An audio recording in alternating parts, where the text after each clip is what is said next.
بسم اللہ الرحمن الرحیم. نہایت کی واجب الاحترام بھائیوں، السلام علیکم. یہ میرے لیے آج بہت ہی خوشی کا مقام ہے کہ میرے چھوٹے بھائی بلال کیسر گوندل صاحب،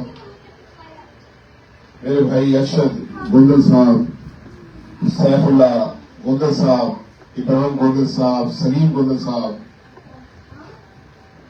جو یہاں پر کامیاب بزنس مین ہیں، انہوں نے آپ لوگوں کو اکٹھا کیا اور پاکستان اوورسیز کا پیغام آپ تک پہنچانے کے لیے ہماری مدد کی. نیو یارک کی کمیونٹی کے معززین اور ہمارے پاکستان اوورسیز فورم کے نو منتخب نیو یارک کے صدر خرم وڈائے صاحب اور نو منتخب سیکرٹری جنرل سیف اللہ گوندل صاحب کو بھی آج میں اس تقریب میں مبارکباد پیش کرنا چاہتا ہوں کہ آپ کے انتخاب کے بعد یہ پہلی خوبصورت تقریب ہے. پاکستان کمیونٹی کی معتبر شخصیت اور Pakistan new York police department کے پہلے کیپٹن وحید صاحب بھی آج اس تقریب میں موجود ہیں. میں ان کا بھی خصوصاً شکریہ ادا کرتا ہوں کہ انہوں نے بڑا قیمتی وقت نکالا. سب دوست معززین، میرے بھائی یوسف ٹھوکر صاحب، احمد نواز گوندل صاحب، امتیاز صاحب اور دوسرے سہیل صاحب، بہت سارے لوگ ہمارے کینیڈا سے دوست تشریف لائے ہیں. جناب یہاں کے کامیاب بزنس مین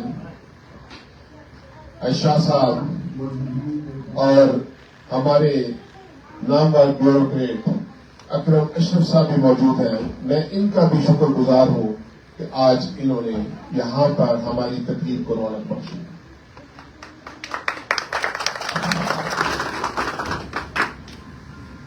جناب بلال کیسر گوندل صاحب کے قریبی عزیز اور ہماری سابقہ کمرشل اتاشی نیو یارک میں ایک بار پھر ان احباب سے تعزیت کرتا ہوں. آپ اصل مقصد کی طرف آتے ہیں کہ ہم یہ وقت کیوں ضائع کر رہے ہیں، ہم آج کیوں اکٹھے ہوئے ہیں، ہم ان بزنس مینوں کا یہ وقت کیوں ضائع کر رہے ہیں. یقیناً اس کے لیے اوورسیز فورم کو سمجھنا اور سمجھانا بہت ضروری ہے. ہمیں آپ لوگوں کی مدد بھی چاہیے، ہمیں آپ لوگوں کے وہ کام بھی چاہیے کہ اگر ہم غلط ڈائریکشن پہ ہیں تو ہماری سمت درست کرنے میں بھی مدد فرمائیں. اور جیسے شیخ صاحب نے کہا، شیخ صفدر صاحب اور ملک صاحب ہمارے اوورسیز کے بانی اراکین میں سے ہیں، یعنی کہ یہ اوورسیز فورم بنانے والوں میں سے ہیں. تو شیخ صاحب نے بڑی اچھی طرح کہا کہ تنقید کرنے والوں کو ہم برداشت کرتے ہیں، لیکن اصلاحی تنقید ہونی چاہیے، نفرت اور حسد کی تنقید نہیں ہونی چاہیے.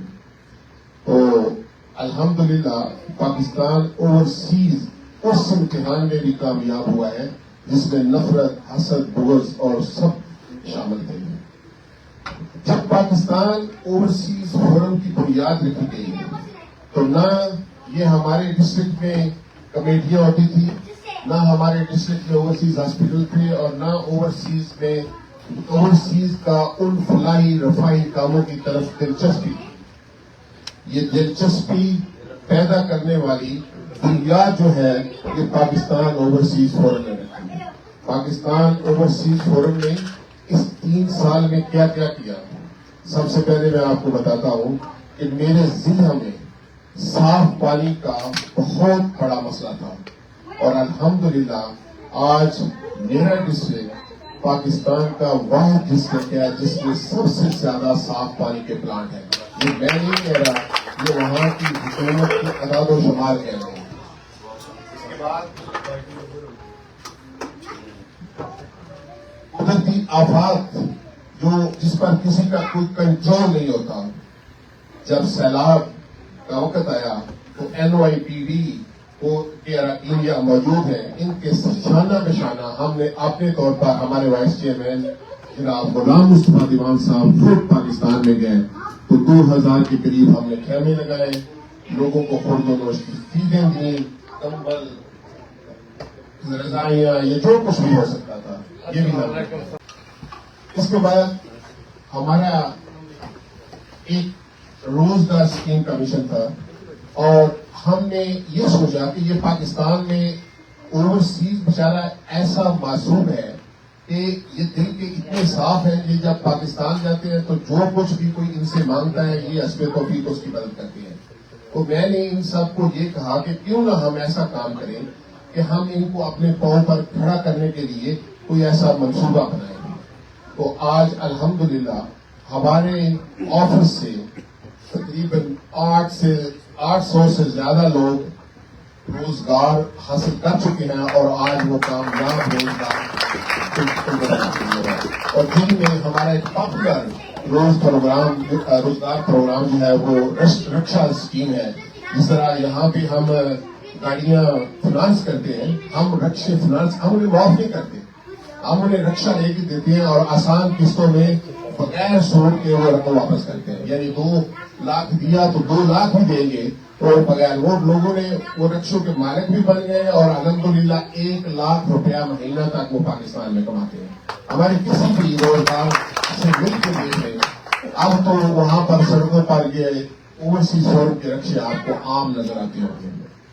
اس کے علاوہ ہم نے حسب توفیق وہاں پر بچوں کی ایجوکیشن پر بھی توجہ دی اور مصطفیٰ صاحب کو پتہ ہے، ہمارے دیوان صاحب کو، اور بلکہ آپس میں یہ چیزیں ریکارڈ پہ موجود ہیں کہ آج الحمدللہ پاکستان اوورسیز فورم کے اسپانسر کیے ہوئے اسٹوڈنٹ ڈاکٹر بھی ہیں، پروفیسر بھی ہیں اور طیار غیر میں بھی کچھ کام کر رہے ہیں۔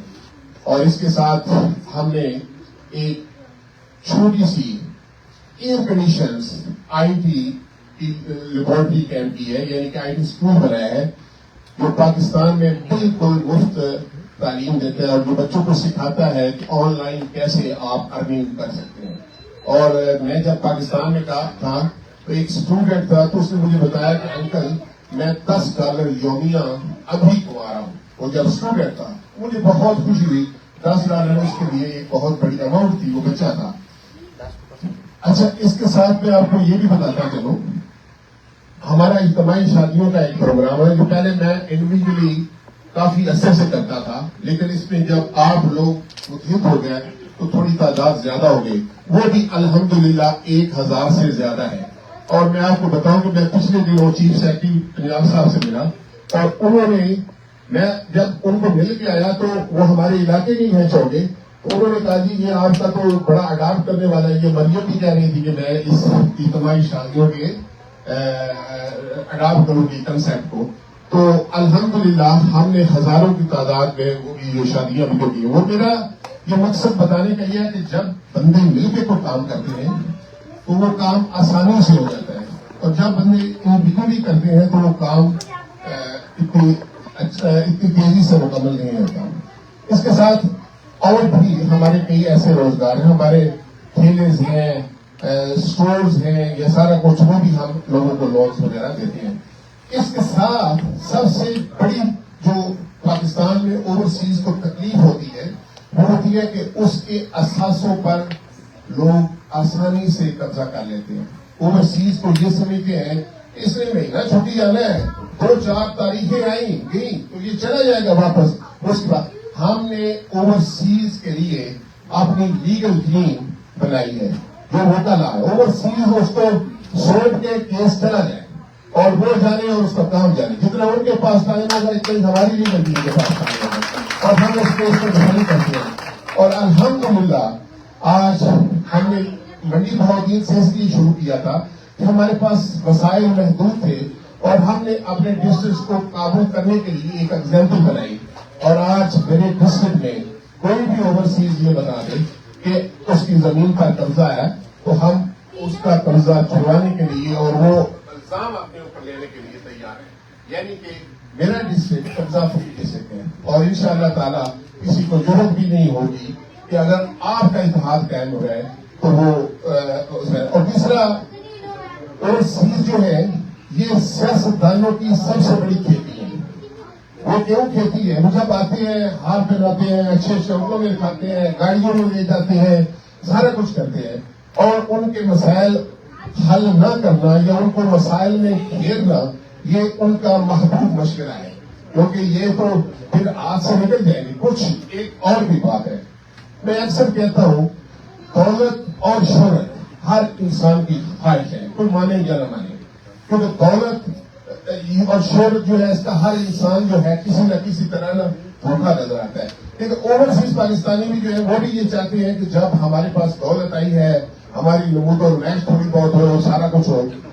میں کہتا ہوں کہ اس نمود و نمائش کو اپنے طریقے سے کریں اپنے طریقے سے خرچ کریں.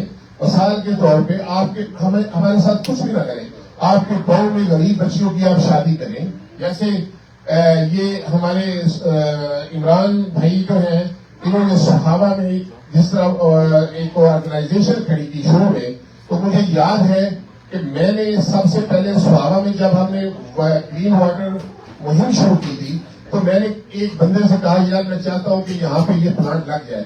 اس نے کہا کہ یہاں پہ زمین بڑی قیمتی ہے تو کوئی بھی 2 مرلے زمین نہیں دے گا. تو آج ان کے توسط سے دیکھیں کہ تقریباً کتنے پلانٹ ہیں 8 پلانٹ ہیں اور یہ سب یونیورسٹی میں لگائیں اس میں کسی سیاستدان نے نہیں لگائے. یہ سیاستدان جو لمبی چھوڑتے ہیں آپ کے سامنے میں یہ کر دوں گا وہ کر دوں گا. اب یہ سیاستدان بھی یہ چاہتے ہیں کہ ہم ان کی سرپرستی کریں یعنی ان کی سرپرستی میں آ جائیں. تو میں کہوں گا کہ جو کمیٹیاں ہیں یا یہ جو لوکل لوگ کام کر رہے ہیں یہ ان سے نکل کے اپنی ان کی جو ہے باغ دور وہ اپنے ہاتھ میں رکھیں تاکہ یہ جو لوگ کام کر رہے ہیں. میں آپ کو یہ بتانا چاہتا ہوں کہ جب ہم نے یہ رفائی فلائی اوورسیز کا پروگرام شروع کیا تو جس شخص نے سب سے پہلے میری آواز پر لبیک کہا وہ بلال قیصر گونگل تھا. اس نے نہ صرف امید اور انسانیت بلکہ غیر مشروع طور پر ایک خاطر خواہ ڈونیشن کی تھی. میں سمجھتا ہوں کہ اس کا اعتراف کرنا بھی بہت ضروری ہے. آج میں آپ کو یہ بتاؤں آپ اصل موضوع کی طرف آتے ہیں. آپ سب لوگ جو ہیں بہت قیمتی مطلب ایک جو بندہ یہاں پہ بزنس مین بیٹھا ہے ہو سکتا ہے کہ اس کی ارننگ برابر $200 یا $300 ہو. بڑے بڑے کنسٹرکشن کے آئیکن بیٹھے ہوئے ہیں بڑے بڑے دوسرے بزرگ ہیں. آپ لوگوں کو اکٹھے کرنے کا ایک مقصد ہے. اللہ تعالیٰ نے انسان کو دنیا میں اسی مقصد کے لیے بھیجا ہے. انسان 2 طرح کے بھی ہوتے ہیں کھاؤ پیو موج کرو باتھ روم جاؤ عیاشی کرو سو جاؤ اور اٹھو پھر کام پہ چلے جاؤ پھر آؤ پھر صبح رات صبح ڈالرز گنو. لیکن یہ یاد رکھنا چاہیے کہ ہماری آخری منزل کیا ہے. ہمیں حقوق العباد کے متعلق بھی سوچنا چاہیے. ہمیں اپنی یونٹی اور اتحاد کے متعلق بھی سوچنا چاہیے.